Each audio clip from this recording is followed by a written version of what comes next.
Assalamualaikum warahmatullahi wabarakatuh. Selamat pagi murid-murid semua. Semoga semua sentiasa sihat. Alhamdulillah. Baiklah, pada kali ini kita akan sambung belajar pendidikan Islam di dalam bidang hadis, tajuk hindari rasuah. Pada hari ini kita akan sambung belajar kebaikan menjauhi rasuah, pengajaran daripada hadis.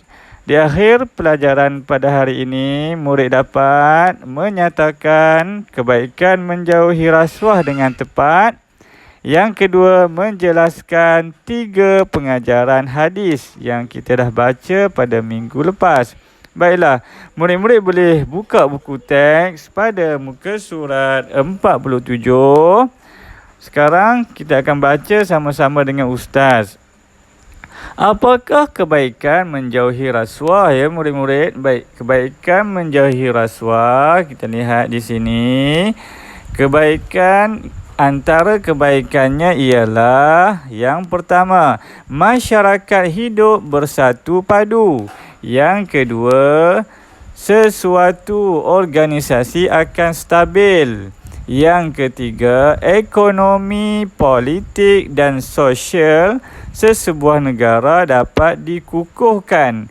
Dan yang keempat, jauh daripada kemurkaan Allah.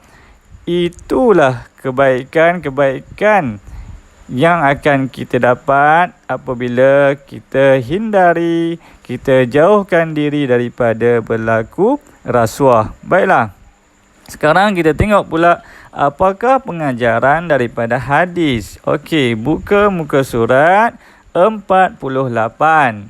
Pengajaran daripada hadis, kita boleh baca dialog di antara ustazah dan juga murid-murid yang ada di dalam buku teks ini. Murid-murid, apakah pengajaran yang dapat kita ambil daripada hadis larangan melakukan rasuah?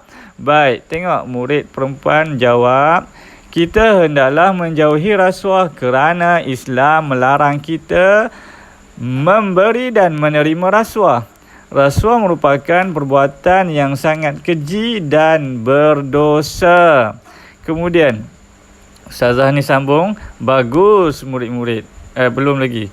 Murid lelaki pula bagi tahu, mereka yang terjebak dengan rasuah akan mendapat laknat Allah dan balasan yang setimpal dengan perbuatan yang dilakukan oleh mereka. Ustazah. Kemudian murid yang ketiga sambung, rasuah boleh menyebabkan sesebuah negara mundur dan kucar-kacir.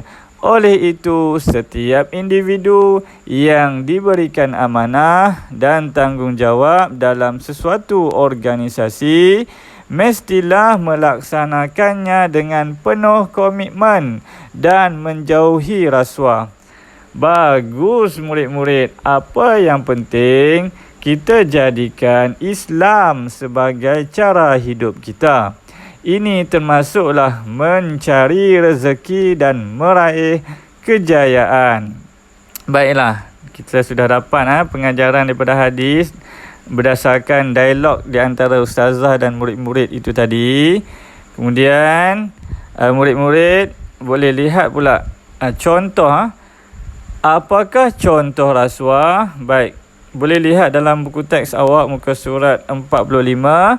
Contoh rasuah iaitulah seorang pekerja telah menghulurkan sejumlah wang kepada majikannya supaya beliau dinaikkan pangkat dengan segera. Ini antara contoh rasuah.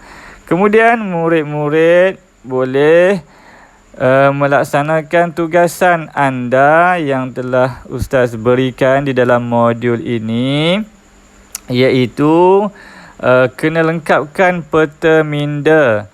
Pertamanya, nombor 1 berkaitan dengan rasuah. Nombor 1 contoh rasuah. Okey. Contoh rasuah ni murid-murid boleh fikirkan bagaimana contoh yang sesuai, ataupun boleh juga tengok dalam buku teks. Contoh yang telah diberikan dalam buku teks ni pun boleh. Okey. Kemudian nombor 2, kebaikan menjauhi rasuah. Ada dekat sini, kena cari 4 kebaikan. Boleh lihat dalam buku teks pada muka surat 47. Ini kebaikannya yang kita baca tadi. Ada 4 kebaikan. Boleh senaraikan dekat peta minda tadi. Kemudian yang terakhir, pengajaran daripada hadis. Kena senaraikan 3 pengajaran. 3 pengajaran daripada hadis. Kat mana kita nak cari? Boleh lihat dalam buku teks muka surat 48. Baiklah, pengajaran yang pertama kita boleh lihat pada perkataan yang dibolkan, digelapkan tu, iaitu pengajaran daripada hadis yang pertama, kita hendaklah menjauhi rasuah. Itu yang pertama. Yang kedua, rasuah, siapa yang terlibat dengan rasuah akan mendapat laknat Allah. Itu yang kedua. Yang ketiga, rasuah boleh menyebabkan sesebuah negara mundur dan kucar kacir. Itu sahaja 3 pengajaran daripada hadis hindari rasuah yang kita dah belajar. Semoga